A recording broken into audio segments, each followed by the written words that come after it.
நீங்க யாரா நல்லவன்? எல்லாருமே பார்த்தீங்கன்னா நல்ல நல்ல ஸ்டேட்டஸா போடுறீங்க. ஸ்டேட்டஸ் போடும்போது மட்டும் நல்லவன். கஞ்சா விக்கிறவன், சாராயம் விக்கிறவன், சாராயம் குடிக்கிறவன், கஞ்சா அடிக்கிறவன், அடுத்தவன் தாலி அறுத்தவன், அடுத்தவன் பொண்டாட்டி வச்சிருந்தவன், ஊர் தாலி அறுக்கிறவன், மணல் கடத்துறவன், ரோடு கான்ட்ராக்ட்ல திருடுறவன், கோயில் சொத்தை அபகரிச்சவன் எல்லாருமே போடுறான் நல்ல ஸ்டேட்டஸ். ஐயப்பா இது எப்படா இது?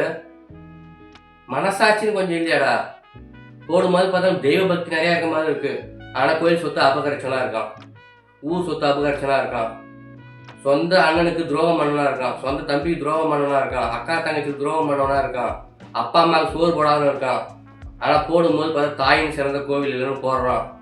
நான் இன்னும் ஒன்று பார்த்தேன், சுடுகாட்டு பேய நம்பு, சொந்தக்காரன் நாயை நம்பாத அப்படிலாம் போடுறான். இது எங்கடா? நீ நல்லவனா இருற முதல்ல, அடுத்தவனை பற்றி நீ அடுத்தது சொல்லலாம். முதல்ல நீ நல்லவனா இரு.